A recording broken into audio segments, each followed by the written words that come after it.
These Walls is a new play written specifically for Debtors Prison, bringing to life the history and people who lived, worked and died here. The performance is a promenade piece. The actors guide us around the maze of cells and we encounter vignettes, small performances that give us a little bit more understanding of personal journeys. We did a performance with the York Castle Museum last year, and that show was very successful. It was a great project from both organisations' point of view, so we decided to do it again. And then when we came into these sales, the Debtors Prison, it felt like an obvious place to make a piece of theatre. The history of the building is really exciting. It was built as a showpiece for Yorkshire as a whole, not just for the city of York. And the conditions down here were awful. There was a lot of abuses that went on. It's quite a terrifying system. Can you hear her?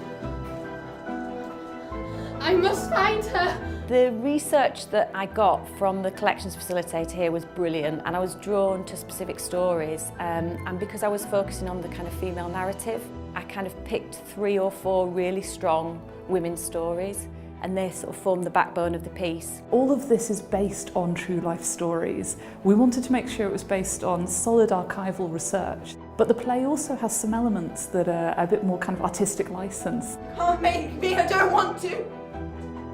Shut up, I'm not listening.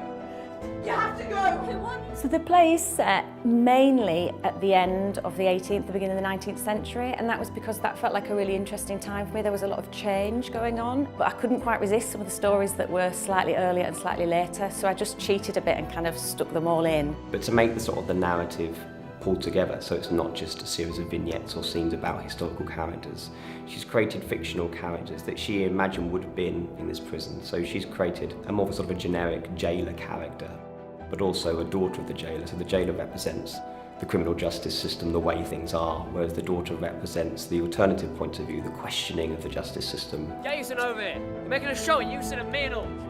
Oh, and that's a crime too, is it? Speaking up!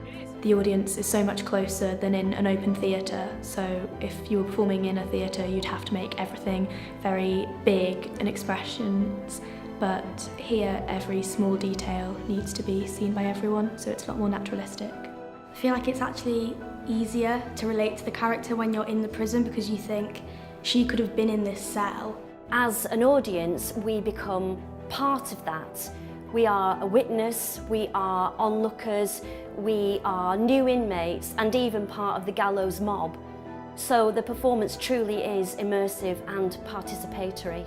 Love the atmosphere. I think going down into the prisons was just fabulous. You felt a part of the whole event. You felt that you were in the cells. You actually wanted to talk to the characters. Really cleverly staged. Amazing how they did that and choreographed it so that as we were moving around, other people were getting different experiences, different scenes all happening at the same time. And I think to set the play in such an evocative environment, it's like the essence of them and the ghosts and the suffering is all still here in the fabric of the building.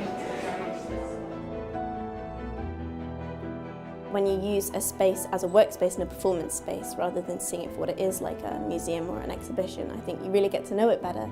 And I also think it's very interesting playing a character who will have actually lived within these walls, within this museum and within the jail that's here. So I don't know, I feel like if I visited the museum again afterwards, it would make it a deeper, more emotional experience after actually knowing what the people who were there in real life have been through.